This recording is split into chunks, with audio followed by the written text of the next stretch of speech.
Première épître de Paul aux Corinthiens, chapitre 12. Pour ce qui concerne les dons spirituels, je ne veux pas, frères, que vous soyez dans l'ignorance. Vous savez que lorsque vous étiez païens, vous vous laissiez entraîner vers les idoles muettes, selon que vous étiez conduits. C'est pourquoi je vous déclare que nul, s'il parle par l'Esprit de Dieu, ne dit « Jésus est anathème », et que nul ne peut dire « Jésus est le Seigneur » si ce n'est par le Saint-Esprit. Il y a diversité de dons, mais le même Esprit. Diversité de ministères, mais le même Seigneur. Diversité d'opérations, mais le même Dieu qui opère tout en tous. Or, à chacun la manifestation de l'Esprit est donnée pour l'utilité commune. En effet, à l'un est donnée par l'Esprit une parole de sagesse, à un autre une parole de connaissance, selon le même Esprit, à un autre la foi, par le même Esprit, à un autre le don des guérisons, par le même Esprit, à un autre le don d'opérer des miracles, à un autre la prophétie, à un autre le discernement des esprits, à un autre la diversité des langues, à un autre l'interprétation des langues. Un seul et même Esprit opère toutes ces choses, les distribuant à chacun en particulier, comme il veut. Car, comme le corps est un et a plusieurs membres, et comme tous les membres du corps, malgré leur nombre, ne forment qu'un seul corps, ainsi en est-il de Christ. Nous avons tous, en effet, été baptisés par un seul esprit, pour former un seul corps, soit juif, soit grec, soit esclave, soit libre, et nous avons tous été abreuvés d'un seul esprit. Ainsi le corps n'est pas un seul membre, mais il est formé de plusieurs membres.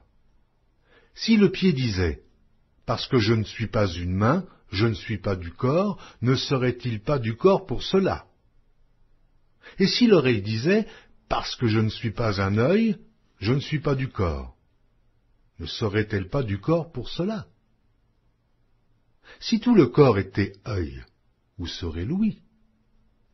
S'il était tout ouïe, où serait l'odorat?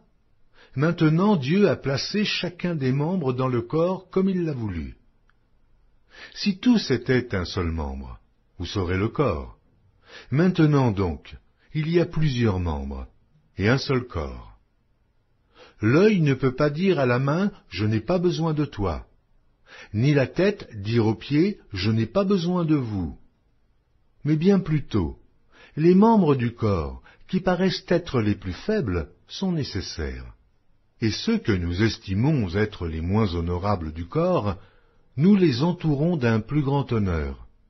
Ainsi, nos membres les moins honnêtes reçoivent le plus d'honneur, tandis que ceux qui sont honnêtes n'en ont pas besoin. Dieu a disposé le corps de manière à donner plus d'honneur à ce qui en manquait, afin qu'il n'y ait pas de division dans le corps, mais que les membres aient également soin les uns des autres. Et si un membre souffre, tous les membres souffrent avec lui. Si un membre est honoré, tous les membres se réjouissent avec lui. Vous êtes le corps de Christ, et vous êtes ses membres, chacun pour sa part. Et Dieu a établi dans l'Église, premièrement des apôtres, secondement des prophètes, troisièmement des docteurs, ensuite ceux qui ont le don des miracles, puis ceux qui ont le don de guérir, de secourir, de gouverner, de parler diverses langues. Tous sont-ils apôtres? Tous sont-ils prophètes?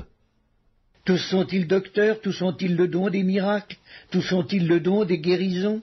Tous parlent-ils en langue? Tous interprètent-ils? Aspirez aux dons les meilleurs, et je vais encore vous montrer une voie par excellence.